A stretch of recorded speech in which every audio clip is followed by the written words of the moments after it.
agriculture, okay. Go. Be a good student, ha?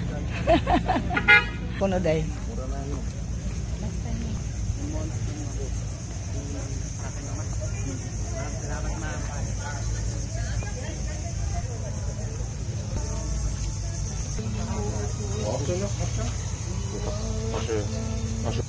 Aber automatisch auch.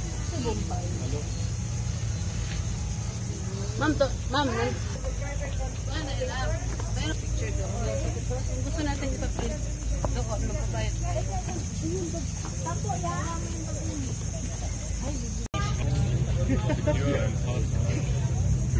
Hoy, sabi mo mag-inom ko lang, nag-share ka na ba?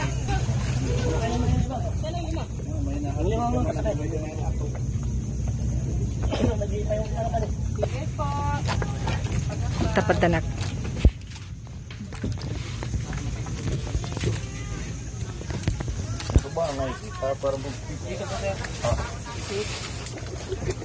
Sama maging natubang wari pa uyam eh. Bisaya. Ha? Kasi 5 sila. Yeah.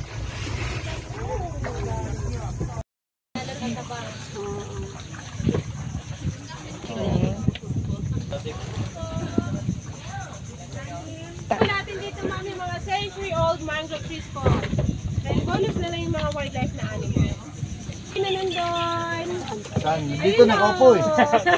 Ah, meron! Yan! Hindi ma'am, pwede. Pwede niyo po picturean yung unggoy. Mel, lapit tayo. Nandun oh. Para sa picturean nila yung unggoy. Ah. Puro sila. That are species that have a diet composed both plant and animal. Yun yung kanilang mga Pinakain. Opo. Hi! I'm Jinky. Ako po ang inyong community guide at si Romel po ang ating boatman. Romel po kasi sa Palawan tayo Conversion.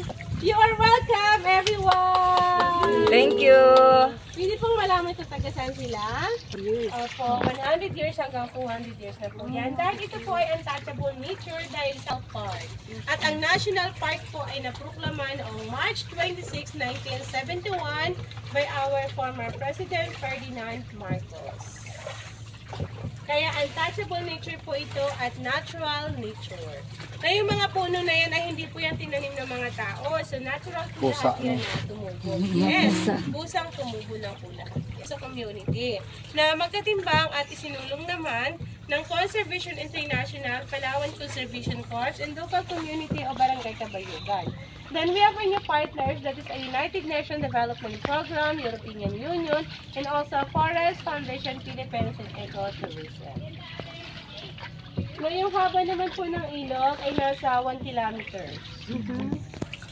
Pero hindi natin yun na anuhin lahat. Yun po yung viewable is 1 kilometer po. Then the river actually continue but becomes small and narrow, we cannot go for it. And the deep of the river po ay nasa 5 to 7 feet. Ah! Opo. Low tide po kasi ngayon, but when high tide, almost 1 more meter at the level of water. Opo. Kanang black line or black mark in the roots of that mangrove po, that is the water level when high tide. At ang mangrove forest na to ay may lawak po na nasa 47.55 hectares. So the 47.55 hectares po kapag the high tide po yun ay full of water inside. At yun naman po dahil ito ay sakop ng National Park. At ang total size naman po ng National Park ay nasa 22,202 hectares. May na-ID din oh. Asa na? Asa na nakapulupot po sa maliit na sanga ng Bakawan. Jack in Yellow Stad yung kulay. Asa man? Ayun. Nandun ka kulit. Asa man na? Huwag ko makita. Asa na ang snake? Sige, unya na lang mapapalik. Sige, pagbalik. Tubig alat po na galing sa dagat, tubig tabang po na galing sa bundok. So brackish water po yun po ibig sabihin ng salitang Sabang na ang sa salt water at ang barang fresh water. Napulupot po doon sa maliit na sanga ng Bakawan. Sa baba? 2 meters away from the water. Ay, actually dalawa po, yan, may isa pa sa taas.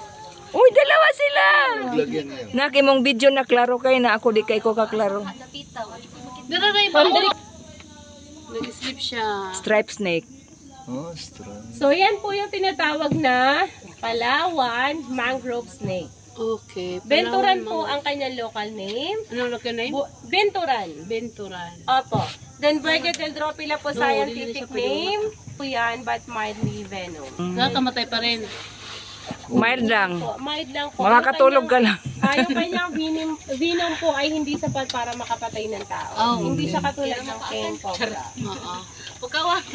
But actually po, aside the mangrove snake, minsan meron ding python, king cobra, and viper. Yung But viper. mostly po, the python may rainy season lang sila na kapag dry season wala po.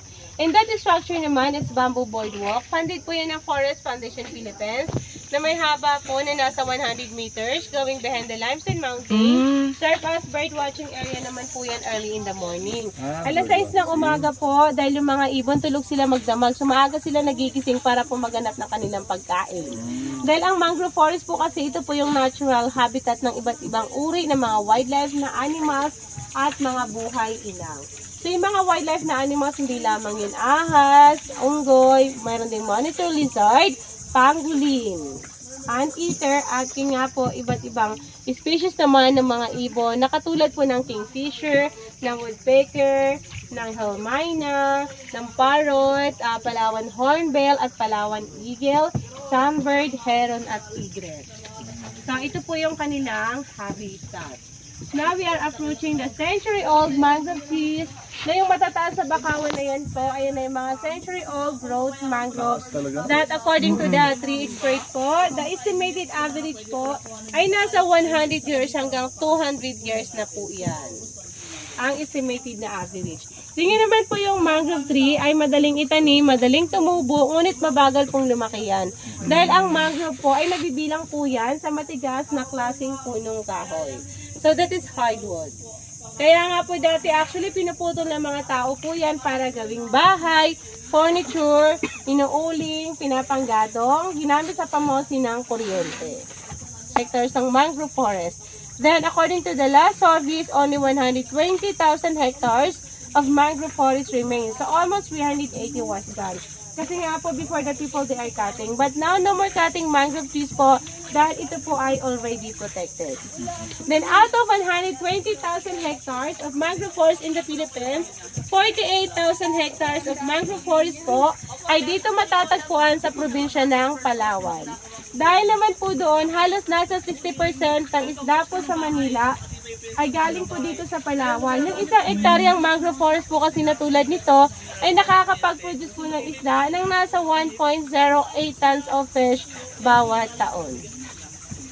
So, that's the main function po of mangrove area na katulad nito, na yung ilog na may bakawan, yun po yung pangunahing pangitlogan ng mga isda. Na ayon naman po sa pag-aaral, halos nasa 2/3 ng uri ng isda sa karagatan, papasok po sa ganitong ilog para mangitlog.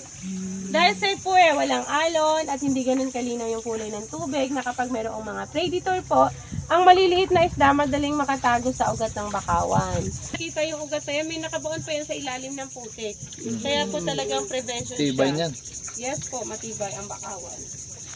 Hindi yan naabot na ganun ka Tagal. tagal, kundi yan matibay. Yes, correct. Kain na ba kayo nun? Opo, nakakain na po kami nun. Bumibili rin po kasi kami po, bawal po kami nun dito, mangungala na kami po yung nangangalaga dito. Kami po kasi mga ordinary na taga rito, mga volunteers po kami na nangangalaga. Hindi po ako masyado, ikaw Romel, marunong ka sa kayo eh. Like, Konti lang. Mayad naga, kanindyong tanan. Yun yun. Opo. Hello. Again. Tulog siya, mamayang gabi. Ito yung nakita natin kanina. Come to mama, look at the color. Kasi, Color.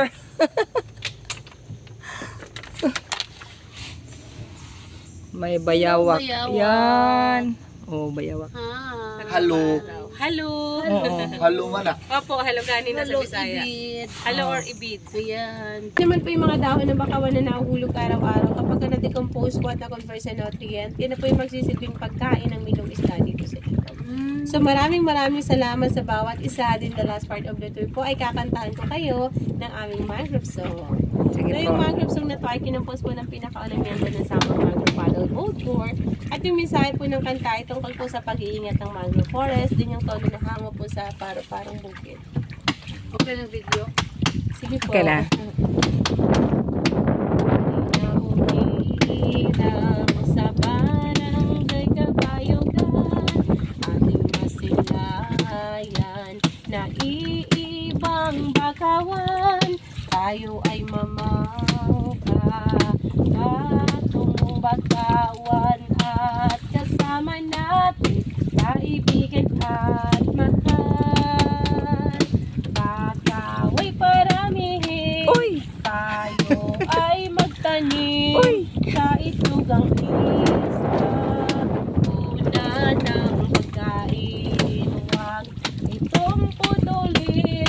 Pagkus ay mahalin, isda't alimango ay dito nang galing. Tamilok na masarap, uy! Dito na mailap, uy! Talagang malasa at lokal na biyak. Ating pagyamanin, yamang dagat natin, tulong sa mahirap, sa pagkawan galing. Pamilok na masarap, uy! Dito na mailap, uy! Talabang malasa at lokal na biyak. Ating pagyamanin, yamang dagat natin, tulong sa mahirap, sa bakawan galing. Maraming salamat kaibigan, tayo ay laging welcome sa bakawan. Sa susunod na taon, babalik naman. Kami ay laging naghihintay. Maraming salamat po to visit here po. We hope you enjoy the tour. Thank you. Salamat.